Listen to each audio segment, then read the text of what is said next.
And now? So, now I'm checking the timing the conventional way. What is it showing me there? So, it's showing me here, look, that it's between 13 and 14 more or less on the meter here, okay? So, I'm reading what the engine is at ignition now. Now, I know it's in sync. Why? I go here to the display and look here, look, it's showing, look, ignition time there, see? Look, between 13 and 14, in other words, it's synchronized. I did it on the computer. Timing advance for this engine, okay? It's the original engine, nothing special. So I made this advance, this curve, aiming more for comfort than for performance. Of course, it will give some efficiency because it doesn't have a peak in timing, okay? So that already makes quite a difference. Another thing that maybe people, hey, this engine is making lifter noise, right? But it's not. If we get closer here, we can hear it. Look, see? It's the injectors ticking, okay? Look, that noise is from the injectors. I programmed this injection system to work with the first and second stages progressively, okay? Since it's a stock engine, it doesn't need a 4-barrel carburetor. So like what happens? I have to adjust that. So what did I do? I programmed the first stage to work to operate up to about 15% throttle. Then the second stage kicks in. Even so, I made a really smooth progression. So when you drive this car, man, it's very subtle, it's really nice, it's smooth, right? And when I need it, I get nice acceleration, right? Look there, you see a little acceleration, or look there.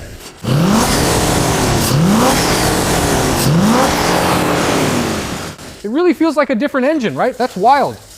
Then it goes all in. So like I set up a curve and I did it. That's why I programmed the sniper. A lot of people say the sniper isn't programmable. It is programmable. Okay, it's just that it has the learning system, and if you set it to factory settings, it'll work fine.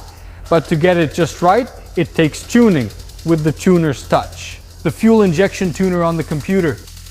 Only like this can you reach that ideal. Awesome, man. It's really cool, right? Damn. Okay, so like I've got good overall efficiency. Okay, so I made a dedicated ignition map for the engine and a dedicated fuel map, right? I made precise adjustments to its rapid acceleration response, okay? So if Louis needs a sudden acceleration like a quick burst, he'll have it right away, okay? Even though he has the original engine. Okay, so the goal here isn't performance. It's about taking the original engine and refining what I can get out of it. Getting the best out of it, exactly. So back then, that was impossible. Then, like what happened the other day when we tuned that F250, it came in, right? Exactly. And then, that's what I say. He even came to complain about how much that car was consuming. I said, man, he didn't come here for fuel economy. Many mention its economy, but that's not the reason. I understood what the customer meant. He said, man, if it's supposed to do 3 kilometers per liter, that's fine, but not the way it is now. It was doing 1 kilometer per liter. So the injection adjustment was wrong. Like I told him, fuel economy comes as a consequence. We're not here focusing on fuel economy. We're aiming for efficiency. The adjustment, right? The adjustment for that engine. It's the same thing with this camera. It works with a roller sniper shaft. We adjust it for this condition. The condition of this engine, even though it's not the same as this one, the same engine, but even if it were just like your car, it's a 302, it's a 302. If I put this engine there, the condition would be different. That's it. The weight is different, totally. So it doesn't help. That's where the tuning comes in, let's put it that way, of the injection. Why? Because when I assemble it, it comes in a standard factory process, and I turn on its learning, which is that correction. It will correct for you in your way of driving, okay? But it will never reach a fine adjustment like that. It will take a long time for that. Besides, you have to clear its memory. So the fuel injection system needs maintenance in that sense. Will it work well if you just go and install it in your house? Yes. But to reach that ideal, you really need to do a very good tuning of its map and configuration for the car. Look at how it works. Wonderful, man. What a cool car, dude. It can run, it can drive. I'm dying to drive this thing. Imagine this on a mountain road, how awesome that's gonna be. Oh, wow. It has air conditioning, right? Yes, it does. Wonderful. So, like, all the adjustments were made here. I haven't really driven the car properly yet. I need to put in the air conditioning charge. So I'll still have to work on it. I'll still need to make a few more adjustments here. Still, it's delicate regarding the air conditioning charge because everything needs to be adjusted so it keeps working efficiently.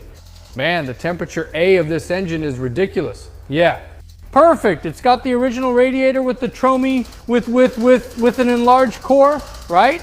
It's got that core that people talk about from the Volare truck, right? Luis already did that. And we just did a cleaning. I mean, there's no overheating here. Here it's perfect.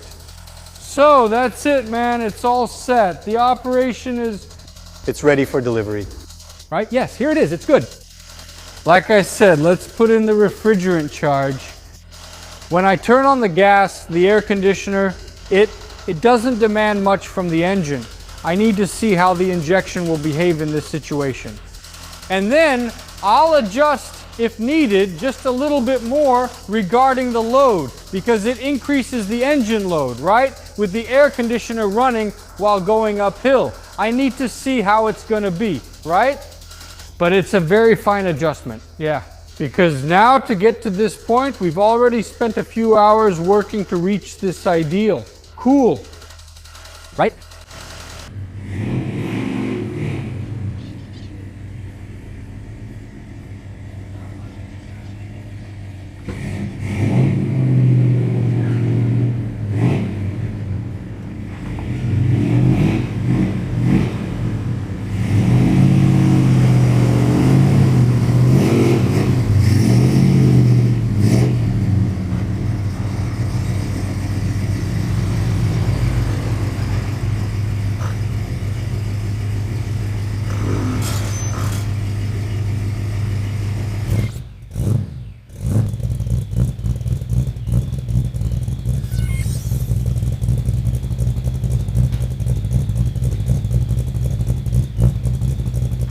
Demetrio, tell us about it, man.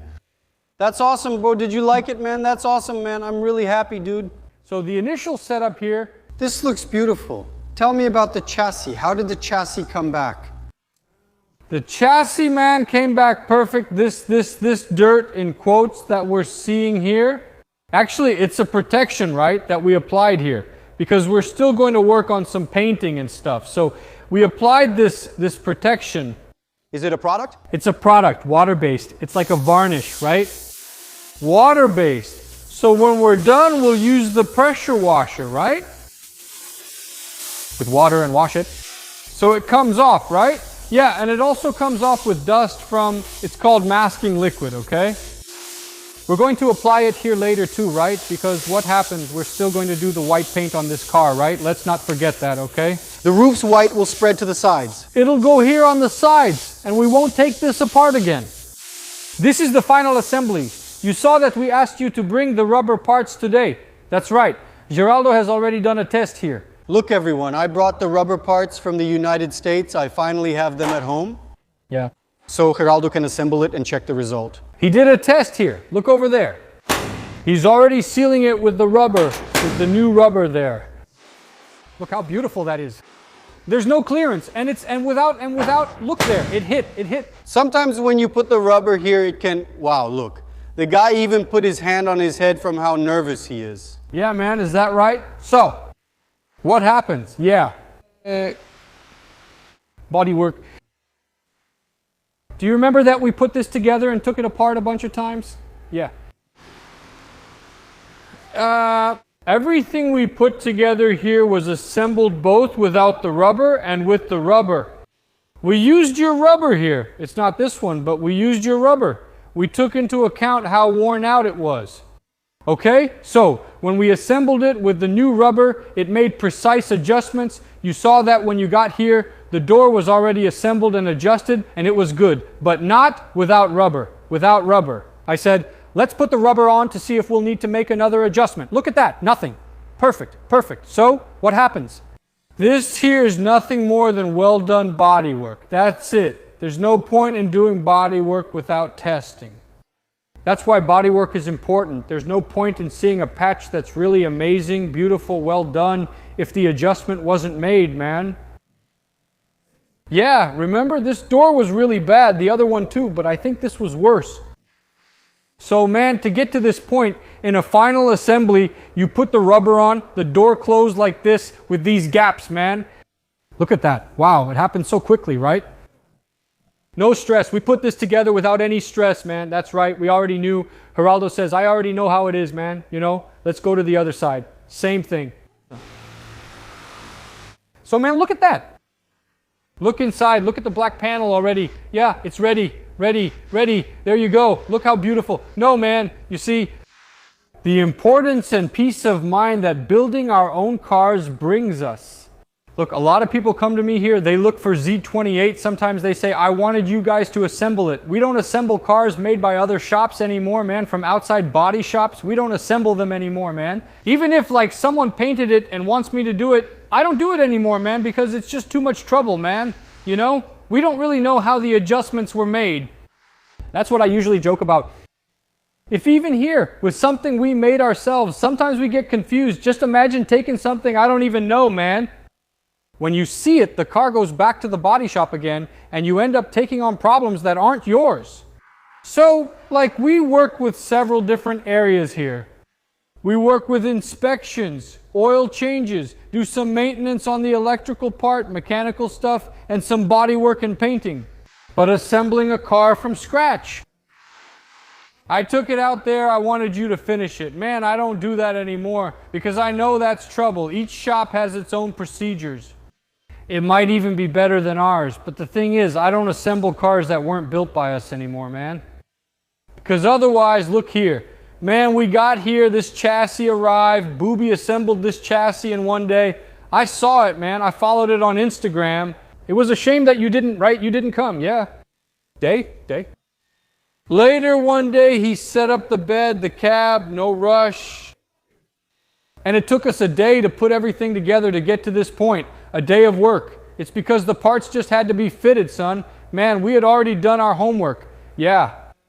Remember when you used to come here and we recorded the videos? Hey, Demetrio, so we're putting something together here. I don't know what. Then we go, but again? Yeah, but this door, I didn't like it. Let's take it out and put it back again. Man, all of that, the time is already gone. It's there. Lost there. This isn't for that. Here's for fine-tuning, okay? Fine-tuning. So that's what brings us here.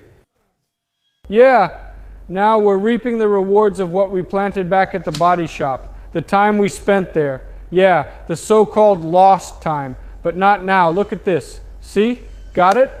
Look, first of all, just see how smooth this car turned out. Man, it's crazy. And by the way, this car hasn't even been polished yet. It hasn't been polished, right? Nothing. It hasn't even been sanded yet. This is going to get the brush treatment. Not a single polishing sandpaper has touched this yet, okay? Wow. Look at the shine on this car, man. Look how smooth this car is. It's really awesome, man. It's so smooth. So, man, congratulations, bro. I'm happy with the result. Congratulations, bro. Yeah, actually, that's it, right? What you guys are seeing there. Yeah. You see the standard coming out on all the cars. The standard, look at that. Yeah? Not that one, but even though that's Julio's cabinet, we still improved a lot of things, okay? But then you see and you feel the difference of restoration work, right? Remember when we used to show it? Here, the corners. Yeah, look how well it was taken care of. Look at the paint inside, the same as it was inside, outside, underneath. So man, the car, you know what I mean? Yeah, I want to show the packaging for the weather stripping I bought in the United States. For anyone who wants to know, look. These are the ones I bought abroad, look. And there are a lot more inside, right? Replacement parts, this is precision. It's the best weather stripping there is, man. Look, we got lucky, so I chose well, right? I was afraid it wouldn't work. Look, we got lucky, so I chose well, right? I was afraid it wouldn't work, but here's the new weather stripping. It's the new weather stripping. That's right, Geraldo already came and fitted in here. Man, it took 5 minutes. 5 minutes, that's all it took. The door. Yeah, it was just a test run. Right? It's not finished yet, but it has.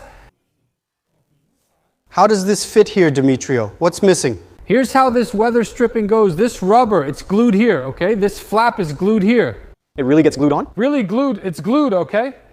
So look, you start fitting it in. We have to apply the glue. Here, we just fit it in, right? Yes, just to see how the adjustment turned out.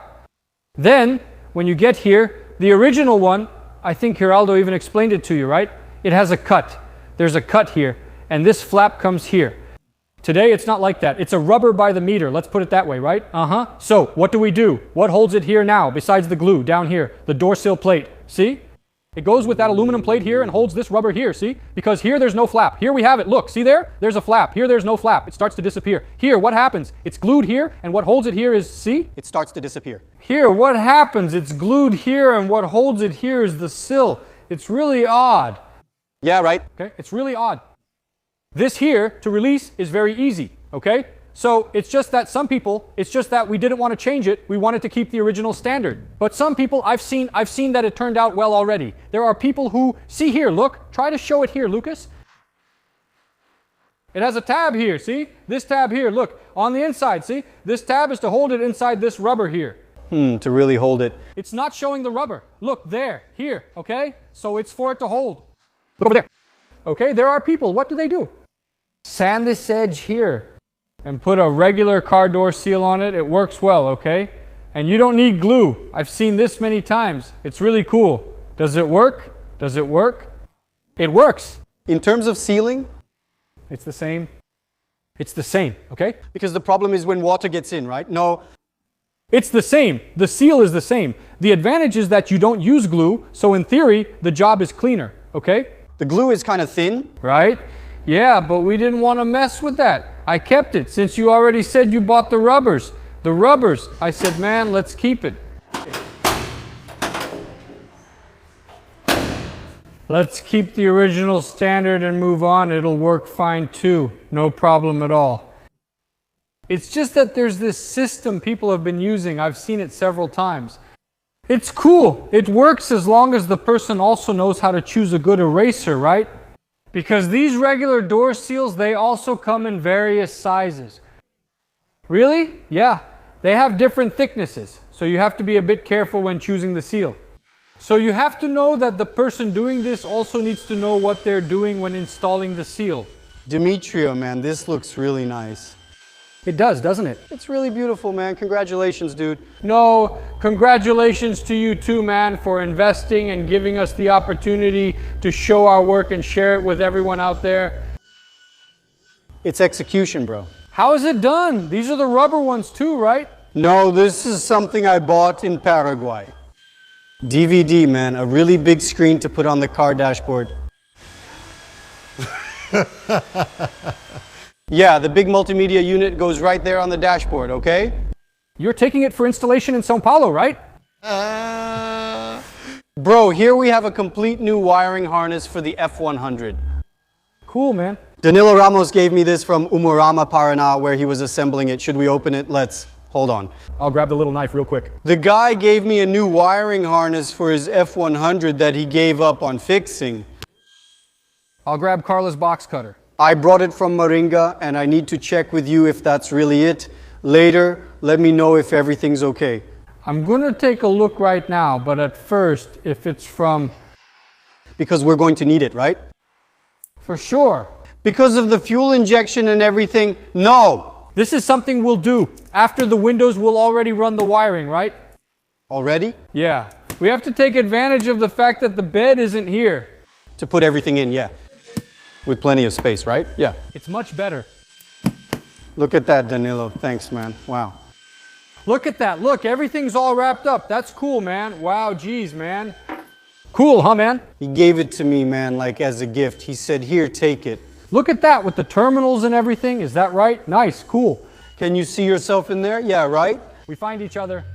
Look, big fuse box. Cool, nice. Man, damn, that's cool, man. Cool, cool. What a gift. Cool, nice. Congratulations, man. It turned out cool. Present. And we're going... Did you think it was more rubber? No. What we have here is just no. No, okay? I don't know. I didn't think it was. I don't know. Cool. There are some more rubber parts there for the sunshade, for the vent window? Yeah, here. So, that's it. There are the rubber seals. These rubbers here, they're for the inner fender, right? That's it. Seals. Damn, really cool. The kit is really nice. In Brazil, there's nothing like this, right? Not like this. The available ones aren't very good, right? No. I think that I don't know, okay? Anyone watching can even correct me. I don't know if this is sold here in Brazil, okay? Maybe it's not sold. These fender sealing rubbers, okay? What exactly does it seal? Actually, we even kept the original ones, but we're going to replace them. It would have been easier to assemble earlier, but that's fine. See this? It's rubber. We used it since it was still in good shape. Yours, right? We cleaned it and put it back, but see? And is there time to change it? Yes, we can put it on, no problem. It goes underneath. We remove the wheel, no mistake. Yeah? Yes. And inside here, to keep dirt from getting in through the door, the other one goes here too. It goes in the front too. Did you buy it? Everything. Damn, that's annoying. So man, it's really cool. The car is going to look really, really nice in terms of finishing like this. I sent the photos from these last few days to the Pingando Oleo group on WhatsApp, and the guy said, so it's going to have trim. I said, man, it has all the trim there. Yeah, is there any trim that we're going to have restored? Yes? Yes. Now that's another thing we're going to sort out this week. All the trim. And the grill too, right? And the grill. That's something we could have already noticed, but let it be. Let's keep going. But there are so many things, right? When I say we, I mean you too, right? We ended up putting that off too. But it's something we're going to take down from the mezzanine. We're going to bring it down, sort through what we're going to use, what we're not going to use, and send it to be restored or keep what we're going to use. Here, we'll need to send the railing for restoration. The railing, is it going to be polished completely shiny, or is it that matte finish on the outside? No, it's going to be polished now. Polished, right? To improve its appearance. It was originally anodized. That's right. Yeah, since it's going to be restored, the anodizing comes off and it gets polished instead. But I want the anodized finish. All right, you can have it anodized, but honestly, I think it looks better polished on your car than anodized, for sure. I think it will. It'll match more with the style we're building for the car, okay? Is the bumper chrome white or gray? So, here we're going to paint it white. White, right? To match the stripe and the roof. Exactly. It's going to look nice. It's going to be white, okay? It's going to look cool. So we're going to use the white bumpers. On the back too, later with the truck bed, because now we're going to, in January, we're going to put the truck bed on the car. We're going to finish it to put it there too, right? You'll prepare the truck bed separately. We're going to prepare it now. And paint it assembled. We're going to paint it all gray, then we'll assemble it here and do the white parts. Yes, I understand, separately. Yeah, the truck bed is much easier, especially since we already know it aligned well. We've already assembled it, right? So we're pretty relaxed about this part. However, even so, we're still going to install the truck bed in place. Even now, we'll assemble it here just to snug it up, right? Tight fit? Yes. Next, we'll paint the hood, which is still unpainted. The hood, yeah. That's right. It's ready, prepped, everything looks good. Why didn't we paint it? Because, man, you paint the hood just for it to sit on the ground, dude. That's true, right? It's on the ground, so... I said, no, we're going to put the truck together. We're painting the hood now so we can install it, okay? We'll leave the hood in place.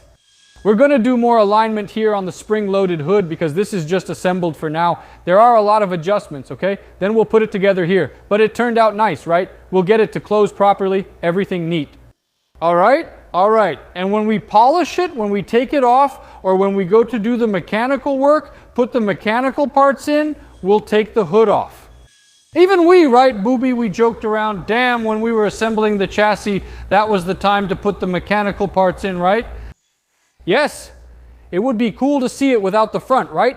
That's when we install the engine. No problem, the engine bay is big, so we can get in. We'll need to remove the hood. It's better that way. One thing, if we were to put a much heavier, more modern engine here like a Coyote or Godzilla, would the chassis reinforcements and adaptations be very different? Yes, it would change. It would change, right? Yes. The 302 is a light engine. Right? Yeah, we did it. Remember? All of this was built, right? Yeah. This part here, the engine mount, the transmission crossmember, we already installed the engine here. You remember that, right? Yes, we already supported it. Already installed. Already installed. Already got it out. Including the inspection cover of the gearbox, you can see it wasn't even painted or anything. It's still inside. It looks that way because it was painted there. Because actually, when we go to assemble the gearbox, we're going to set up the shifter output properly. We're still going to work on it. We might cover the hole and reopen it somewhere else. Cover everything, make a whole plate, measure it. But first we have to put in the gearbox and build the shifter, okay? Got it. We'll have to assemble the Yours. seat in place. So right, that's something we're going to show everyone, you coming here. Of course, like we make a nice lever for you, just like I did for Wanderleia, right? That, for my taste then, this is where I want it. It's higher, it's lower. Yeah, anyway, we're going to do that. Cool. We're going to make this lever customized for you. I did this also with Mrs. Vera from Daniel Guerra. It comes out, here, cool. Is this what you want? What steering wheel is this? Damn, is this the vibe? Is this it? It's to give you that comfort you want. But wait, hold on. It's no use just following my way, since we're building a car that might be used for something else later on.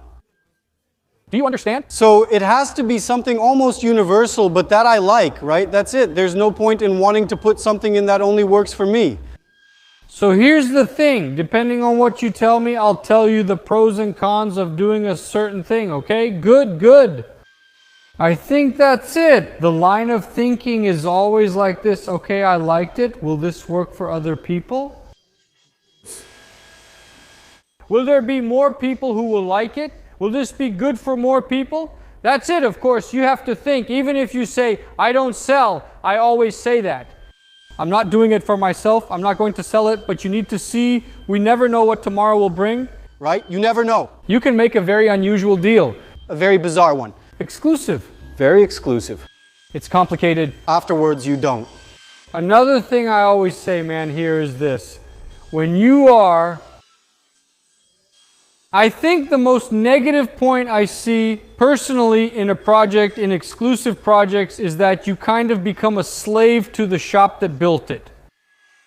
So, for example, we're building this car. If you don't want to come back here anymore and want to take it to another good shop, they'll be able to continue the work. Or if you sell this car to, well, someone from the Northeast, man, there will be a shop that knows how to work on the car. Why? Because the car doesn't have major modifications, okay? And what it does have is very simple, really simple. The steering box is from the F1000, you know, the brakes are from the F1000 too, so you're not tied to any specific shop, right? No, that makes sense. When you start building a project that's 100% developed by the shop, it's not that I don't do that. You've seen it. You filmed our Dodges there, REM. But the more adaptation, the more you need. You become dependent. Yeah. It's not that you're dependent, but if you want to take it elsewhere, you start wondering what to do and feel awkward, like you need to talk to Renee. He's the guy who did it. Why are you taking it somewhere else? You end up getting stuck at the shop, and I think that's what I always say. I always say this from the perspective of a car owner, because I'm also a car owner. Man, if the car is here, if I sell it to someone far away, the person won't want to use my service anymore, or they'll just keep it or sell it if they want, but it'll be harder. Will he be able to solve this somewhere else? Yes? All right then, that's right, man, that's it. So we also make cars that we sell. See, when we advertise cars, I always say this in my videos, I like to sell cars that we've worked on ourselves. Why? When people ask me, I already have a pretty good idea of what the car is like. The basics. Yeah, of course things happen, there's no way around it, but as a rule, we already know, right? What it is and what it isn't. So, like, I really like that. I really value this situation and building a very exclusive car. I always say that, you know, look. You lose. Right? Be careful, okay? Yeah, because sometimes things change. It's very common for people to come to us and say, this car here, I'm going to build it. I'm not even going to sell it. Yeah, really? Life changes, huh? Okay. Of course, we build and make cars not thinking about selling them, but don't forget that, right? Because that can cause you problems in the future. You see, man, it's still an investment, right? Yeah. Especially when it comes to costs. Obviously here you've already seen that it's complicated to sell a car like this in terms of investment considering what you put in. In the short and medium term, it's a problem to sell a car like this, right? Because you don't recover the investment you made, right? I think in the long term it's okay because the tendency is for the car to appreciate in value. And then the service in theory is done. If it's a good job, you won't have to keep redoing it. So, in theory, what you spent gets balanced out by the car's appreciation, you know, like, okay, but in the short and medium term, selling a restored car is a problem, right, man? It's tough. It's hard, you lose money, there's no way around it. Look, I'm really happy with how this is turning out. Congratulations, Demetrio and team. Damn, the car is great. We're really happy with it. What a job, what workmanship, what a finish, right? Look at the truck. Brand new, brand new? Brand new, look at the line of You're right on, there's no way. mint. No color division or anything. 0. And it'll still get trim here, right? Yeah. There's the trim, right?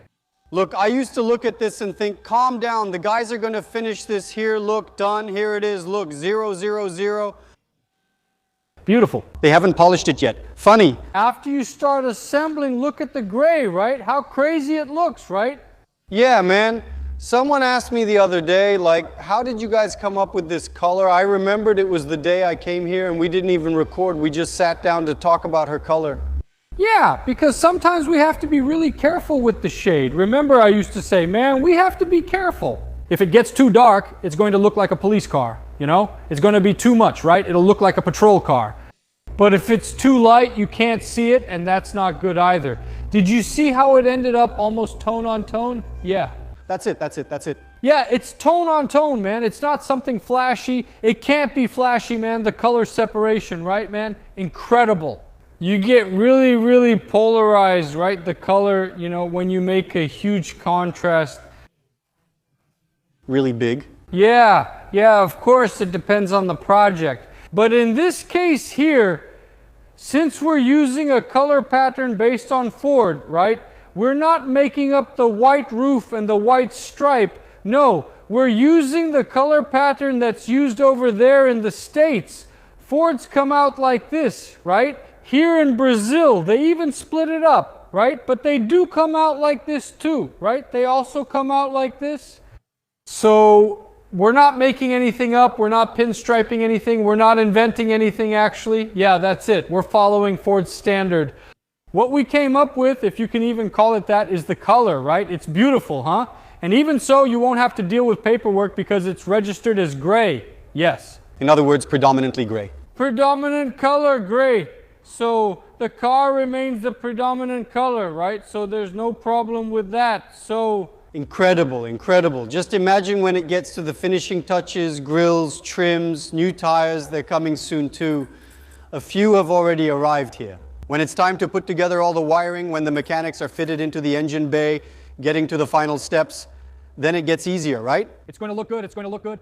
You start putting everything together. Everyone already, it's easier, but it gets more and more exciting, right? Because you see the success, you see the difference as it goes. Yeah, it really gets you excited. It's incredible. While the car's at the body shop, it's intense. And the preparation is even more stressful, right? Yeah, right. It doesn't change, right? The car is always gray, right? Look, the big Landau is always gray. Gabriel put it on today, right, Gabriel? Yesterday. Today he did this bit here. I mean, the customer already saw the car looking gray. All right, that's right. Right. The customer already saw the gray car and it's still gray, but damn, nothing changes. It changes. No, but it does change. We keep working on it. Yeah, damn. So it's like this. This is the hard part you don't really see. It's all done. Everything's already adjusted. Everything's set. There's no mistake, okay? So that's how it is. Including the crucial alignment part, right? Everything was done here in this car just now. Now everything suggests that this is really the final primer. Now they're going to do a slightly finer sanding, okay? After we finish here, we'll apply a base coat. Did the base coat come out right? Yeah, looks good. Let's get some paint on the beast. Imagine this here. Silver. Silver is tricky too. A lot of people say, is it silver? Yeah, this is silver. Silver. Yeah, a lot of people talk a lot about black, that it's complicated. Yes, okay, black really shows a lot of things, but silver has the usual chronic issues that come with that color, okay? I'm not talking about Landau, just the silver color in general, okay? It's a color that shows the base underneath.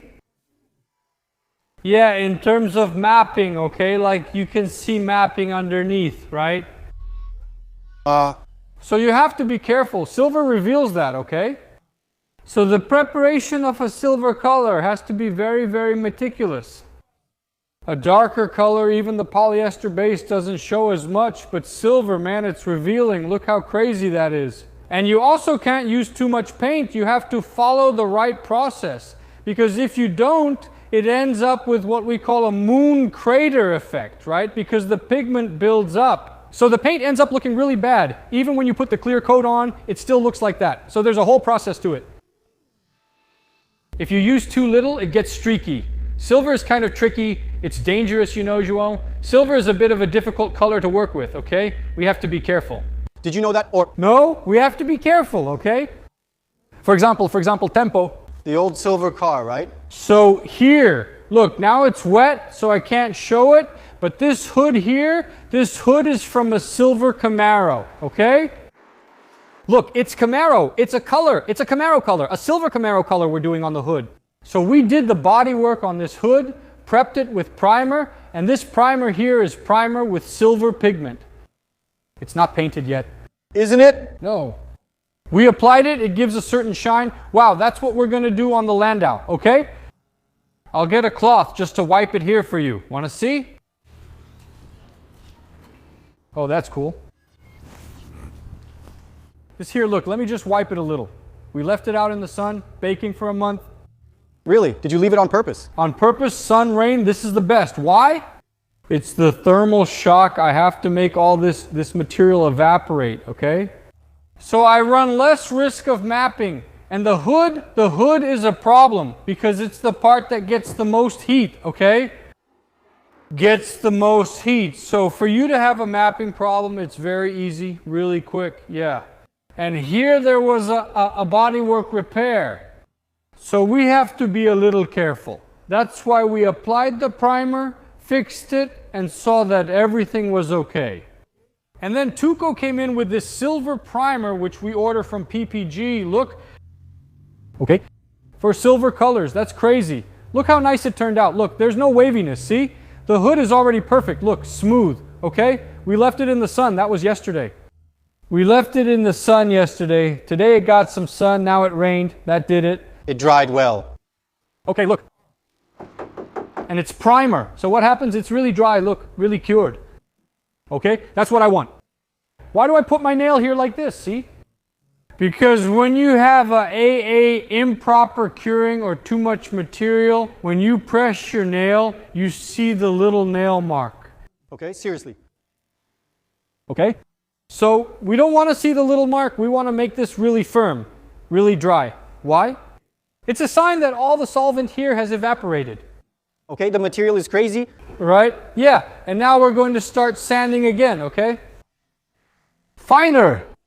And then we'll apply the paint, okay? I understand. It looks a lot like this, right? It's already very close here. Right? In color. Yeah, we try to get it as close as possible. So much so that, as you can see, we're doing this job without the car here. Now, what are we going to do? After everything is ready, I'll bring the car here. The technician will come. He'll do the color matching because we're not going to paint anything. We're not going to paint, we're only going to paint the hood. Okay, that's crazy, man. What is it, Camaro that you paint Camaro shrimp? Camaro Type 74 from our client, okay? And then we look there, look at the crease, try to catch it. The car, the hood is smooth, smooth, smooth, smooth. See, there was some work done here. Okay, was there a fire? No, it had a ripple. A ripple on the hood, okay? So we pulled it with the spotter, right, as we call it. We made that correction on the metal, sanded it, made it nice and smooth. Look at that. Pretty cool, huh? And then we applied the primer, sanded it, and blocked it, okay? New, yeah. So there aren't any waves because, man, this hood is really big for you to see. It's really easy to see any waves on something like this, man. It's so ugly, right, man? So ugly. Look at your tires there. Look, the tires are here and in place. Yeah, it looks really crazy. Right? Yeah, it looks cool. Now we're going to set up the suspension to lower it. We're going to lower it, that's it. Pretty cool. Look at that, nice. Check it out. Okay, and the car has a silver hood, so what you guys are seeing here is what we're going to do on that silver Landau, all right? This helps us to, so what happens? When we start sanding, this silver will disappear, it'll turn into a matte gray, and that's what we want. Did everything work out? Yes, it did. With the primer all set. Yeah, then we apply the polyester, silver, and varnish, but here there's no varnish, right? There's nothing here. Very good. It looks nice, right? Really nice. And look, it's smooth. Smooth, no waves. And it's huge, right? The hood. Exactly. You have to be careful how you sand it too, so it doesn't get even more wavy, you know? It's really tricky. To see if, but the hood is just right. Really cool. A big hood like this is tricky. That's right, bro. Pretty cool. But I'm going to make a deal. A car like this, freshly painted. Now we'll see.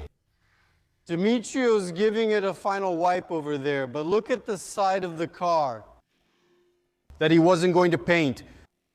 In the end, he did the engine, painted it. Look at how beautiful this is.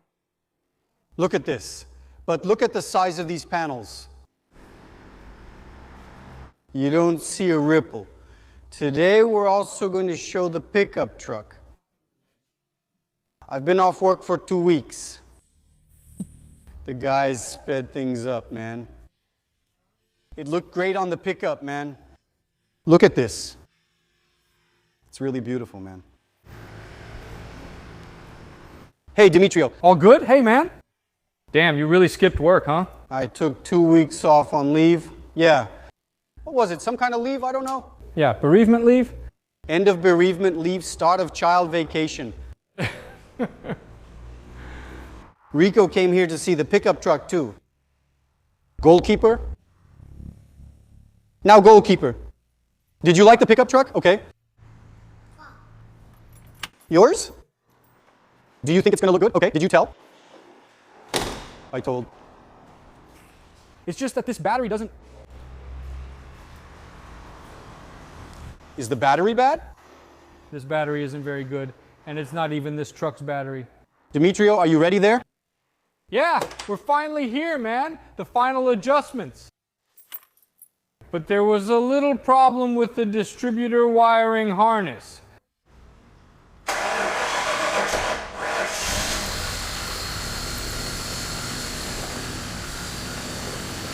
Now it needs... Seriously? Let it warm up a little. You saw it was cranking hard, right? The timing is off. You shouldn't crank it that hard. Because yes. We just removed the distributor, right? Look there. Now we need to set the timing since it's electronic fuel injection, right? Now we need to find the distributor's timing. You're still making these adjustments now, yeah. No, actually I had already adjusted that. But it had a problem, a fault. A connection issue with the distributor. So we took out the distributor to fix it. And every time you take it out, look there, see? It gets out of sync, even though we put it in the right position, right? It's not in the right position. So. It comes out. Always. Come take a look at this, Nico. This is Demetrio's spray gun. Look how cool this is. Let me start it over there.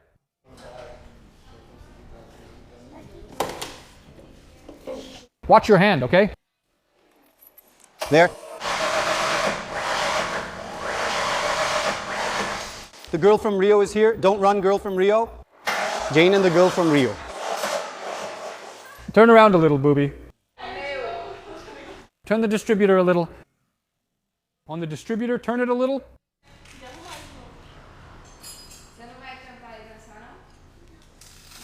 Is there going to be dancing? Yeah.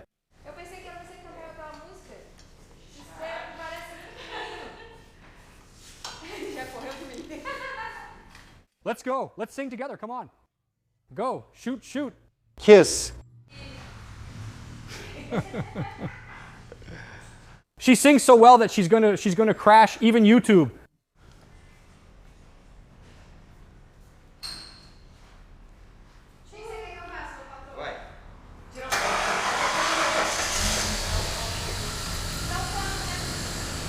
Let's go. Look.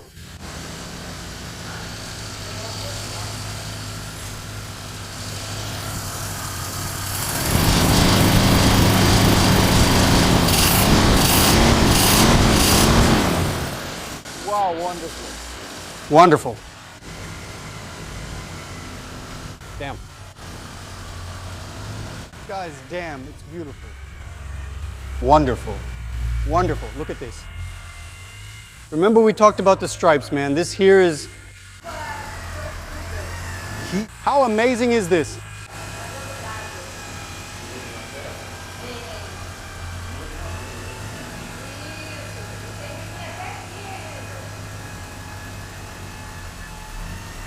Not for nothing, but I think we're low on gas. Look. Hello? We're out, I think. Look at that one over there with the disc. Yeah, it's over. You cleaned it well. Man! Damn, man. What is it? No, you said we're out of gas. Are we using the one with diesel? Wow, no way. For God's sake, what happened, Demetrio? No, man. No. Bad luck. You know, Ranzone over there was coming this way. Fernando stopped at the gas station, put in 100 reais, didn't get out of the car. He always gets out, but he didn't get out of the car. The guy confused the pickup truck with a diesel pickup and put diesel in the tank, man. He put diesel in the V8. He got here with a lot of smoke, man. It's a gas V8. The engine's gone, man, but now we have to clean it. We changed it, right?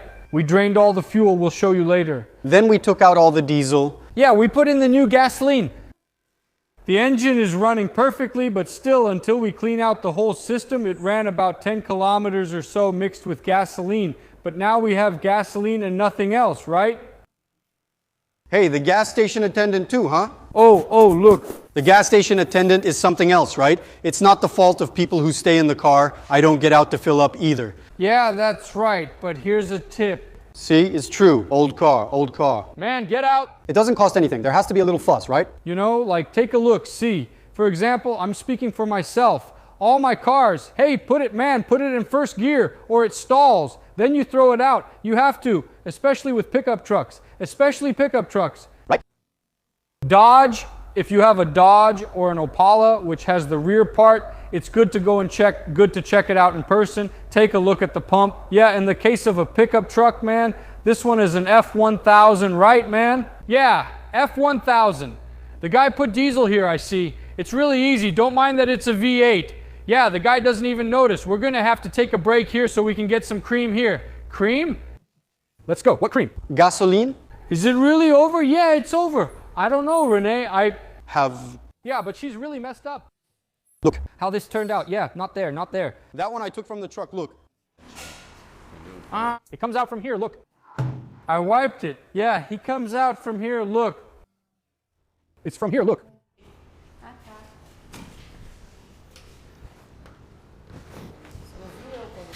Hey man, the weather's changing, huh? Right, Pepe? Sometimes when I'm working and take something apart, I find a part I don't recognize and ask you, Dante, what is this? Then that guy, he turns... I think from Formula One me. Let's go. It's, Put your hand here. São Paulo Formula One Grand Prix. Wow, man, that's true. If you want to use this fuel here, look, it's fine. It'll run just fine. São Paulo Formula One Grand Prix. Does it have the year on it? São Paulo, Brazil. There's no year, but it was telephone. It was from Jordan. Looks sweet. Formula One, Nico. What was it? It was from Jordan. From Jordan. That's crazy. Is there a place described here? Where did you guys get it from? The place that's described? It's foreign. Man, that's crazy. Where was that, Dormed? Hey, ask the man over there. Were you the one who got it, Booby? That's his. Booby likes it. That's crazy. I won an award for being the guy who... That I hadn't seen, right, Booby? The big prize. Right? Did you win, Booby? I did. Well, now you can sell it for 50 grand in Lindoya. Yeah, that's right. But you have to prove it's from Jordan, dude, but you don't need to. It's already proven here. I think it was kind of like this on this one right here. What was written? That's wild. I don't recall anything there. He took diesel from the pickup and put it in wrong. It's flex fuel. Yeah, it's flex fuel. Flex? It's flex. It's a bench. Did you see that, man? Damn, what a blunder, dude. Well, but we managed to save it. No, the engine itself doesn't. The gas is inside. Yes, it works. You can see it. Look, totally. Totally front side. Super foreign.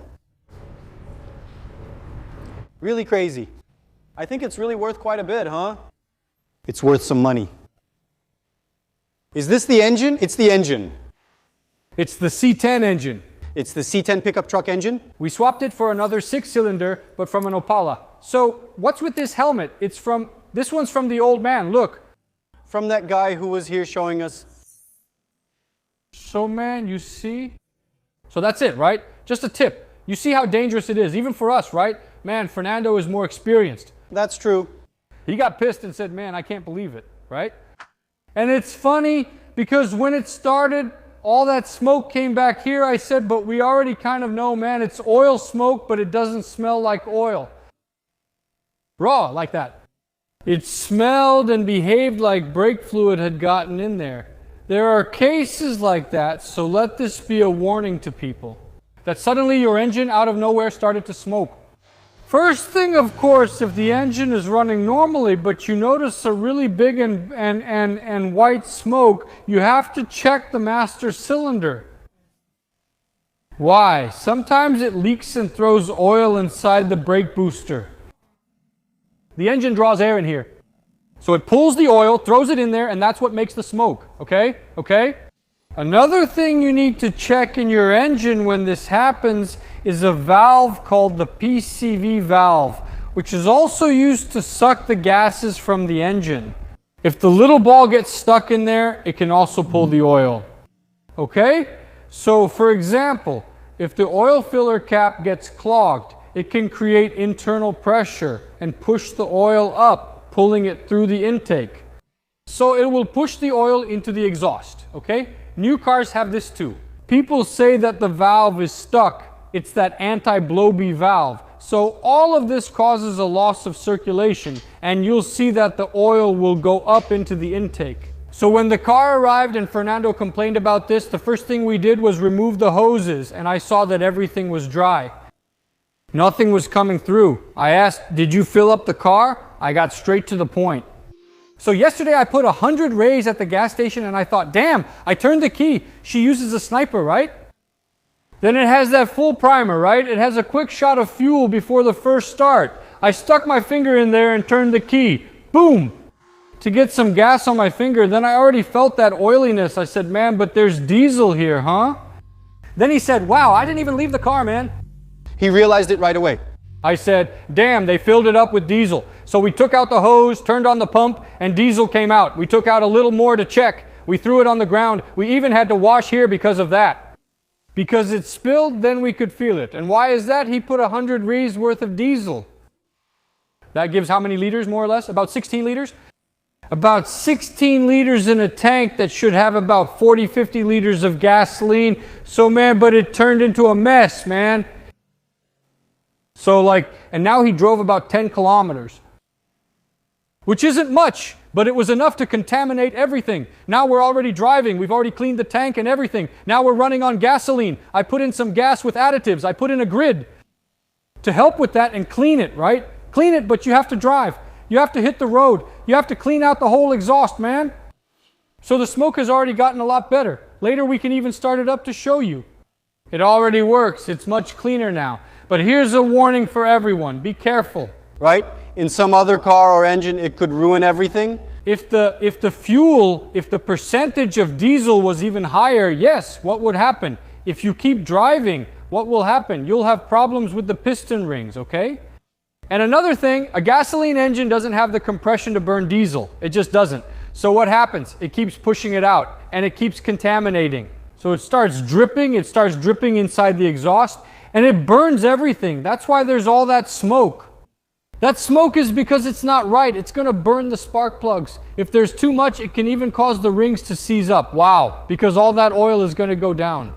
Right, it can cause the rings to seize up. You could lose the engine. Another situation. It's going to flood so much that it's going to contaminate the engine oil. It's going to thin out the engine oil, and it can cause problems with the engine's lubrication system. That's crazy. That can get expensive. So, yeah.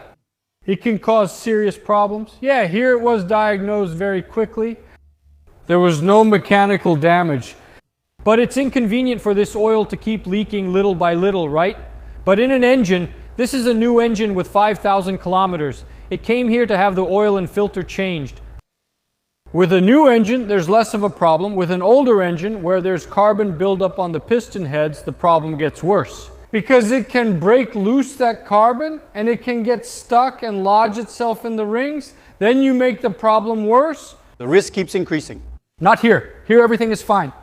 Yeah, maybe if it were a carbureted car, you'd feel it while driving, but here the injection system corrects it. It goes away, right? The injection system keeps correcting it and keeps the car going. Okay, I drove it now at lunchtime. I went to have lunch, I went with it. So for example, it's acting strange. Even with the injection, when you lift your foot, it pops. Basically, the chamber is overfilled. It's still not right. I was even going to fine-tune the injection. Now I'm not going to do it. It's no use. Go ahead. You're going to let it go. I'll say, man, tomorrow we're going to the barbecue, the Chrysler Club gathering right in Jaguar Una. We'll go with her, we'll drive like that, we'll keep cleaning, refueling, and it'll stop. Then next week I'll put the computer on and make the adjustment that should have been done now, right? I see.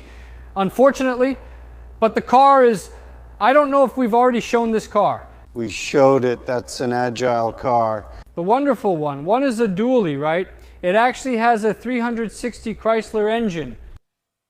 An 8.3, a car completely restored by us, right? Brought by us from America Parts.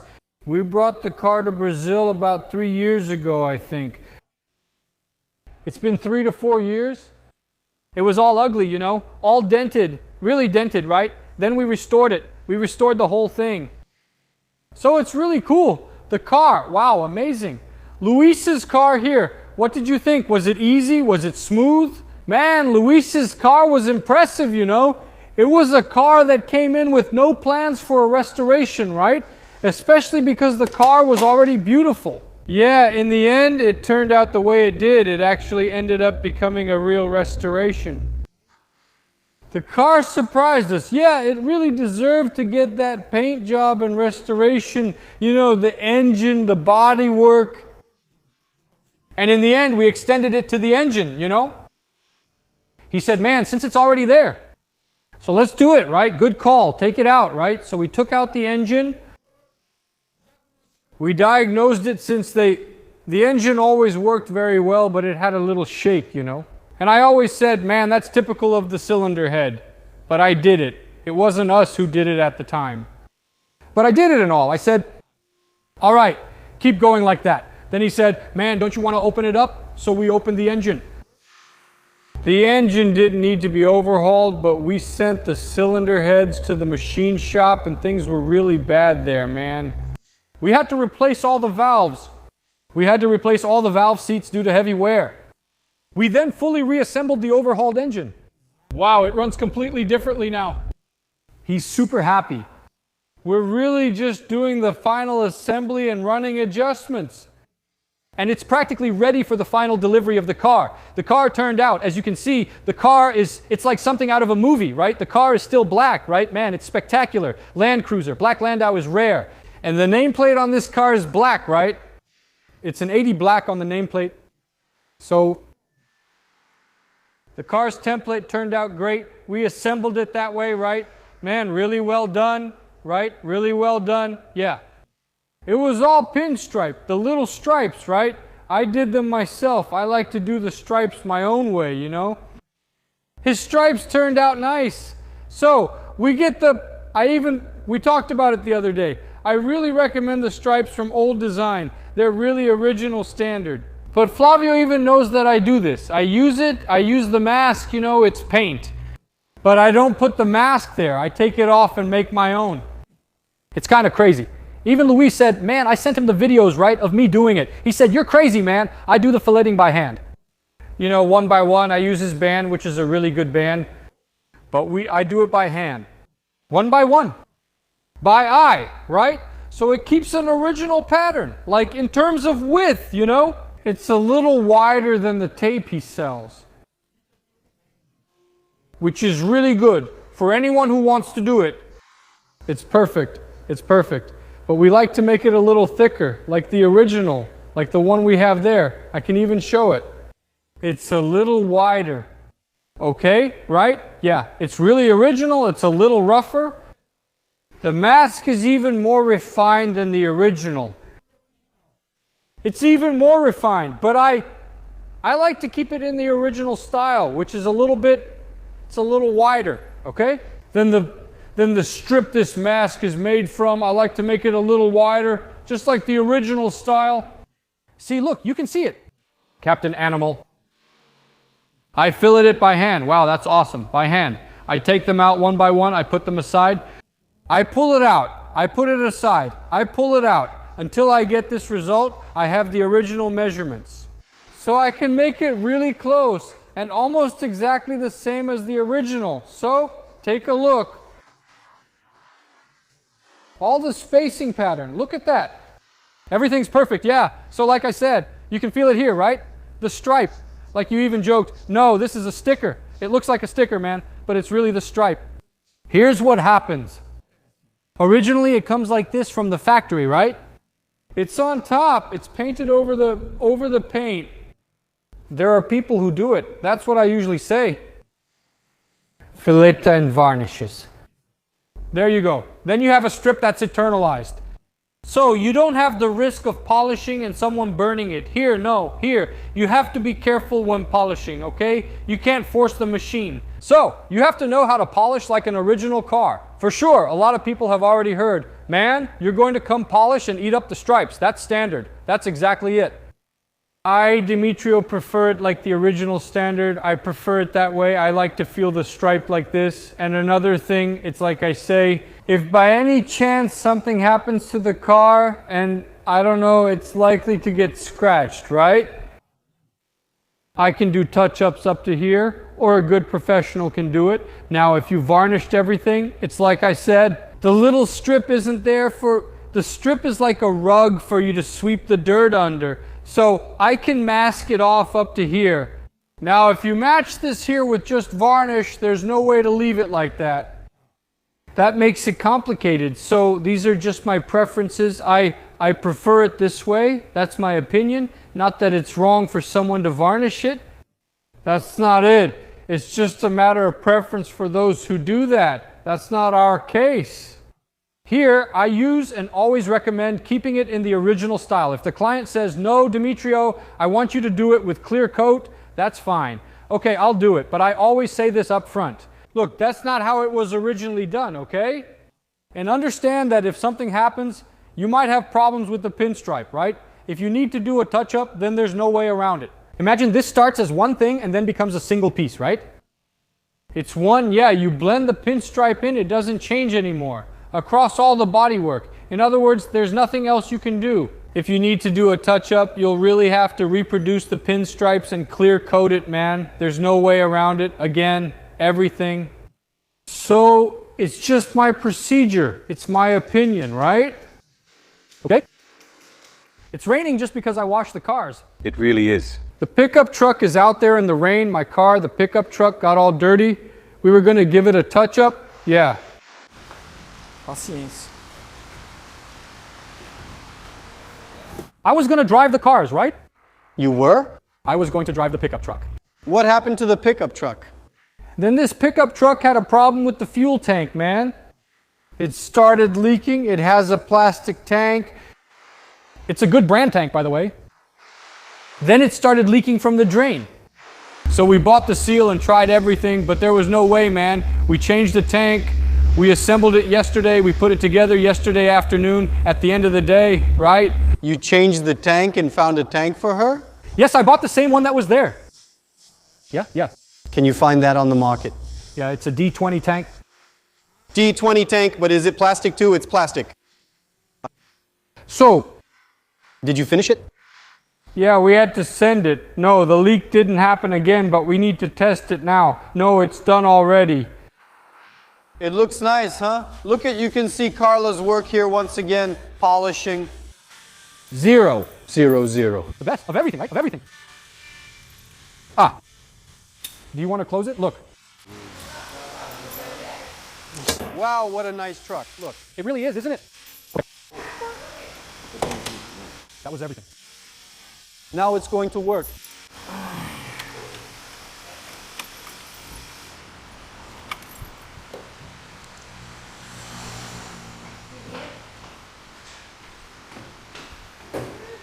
Leave it like that. Is it? I'm just afraid you'll touch it.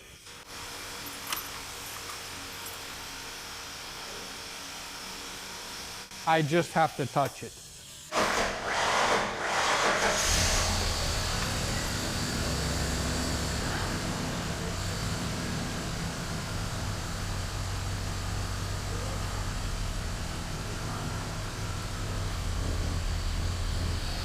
I have, until I secure this here, I just...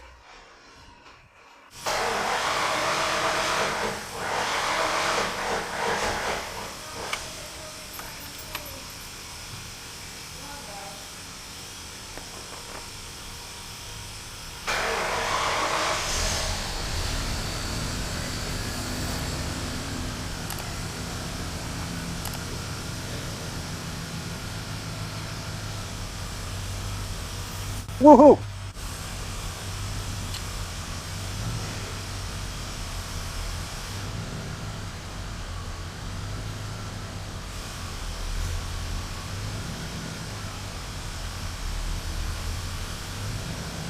What kind of setup is that? This is what we're using to sync things up. I'm going to adjust the distributor physically now. The distributor. Yeah, I set 15 degrees here and locked the injection. Now I have to find the 15 degrees on the timing gun so I can synchronize the distributor. Good.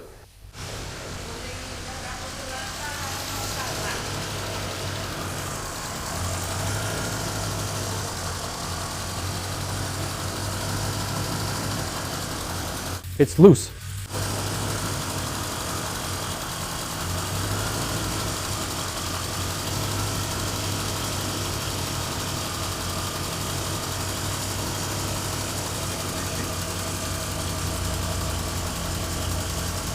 I don't...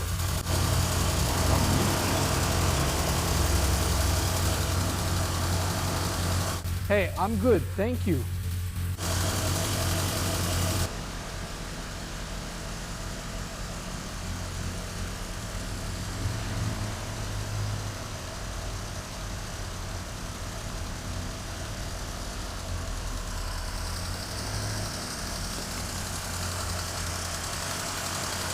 Let's see if he'll go for the 25.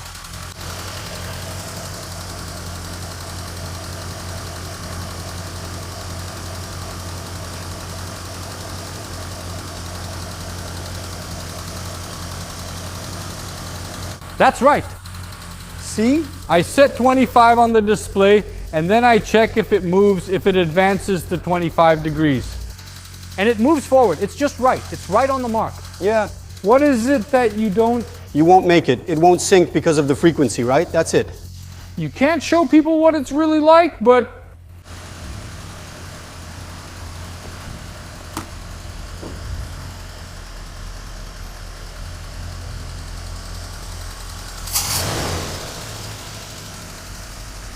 Carla said that his last polishing will be done the day before delivery. You can lock it. There's no way, man. This car, my God, man, you touch it, it gets dirty. Yeah, it gets dirty, but it's a pain, man. Black, it's complicated. What makes it beautiful also makes it annoying. It's a lot of work. And that's how it is. What are we going to do now? Since this car has already been painted, obviously more than 60 days ago, because we keep dragging our feet on delivering the car here. That's how it is. We're going to deliver this car with the ceramic coating. Yeah.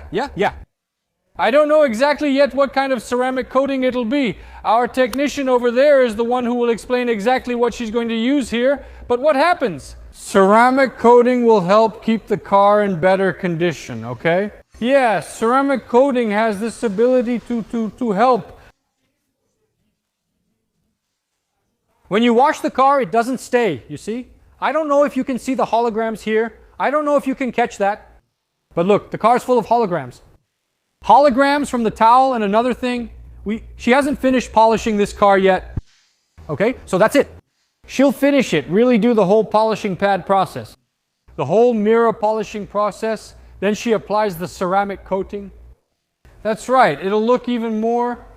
it'll last longer. It won't be so affected. It won't suffer so much from contact with the cloth, you know? That's the problem.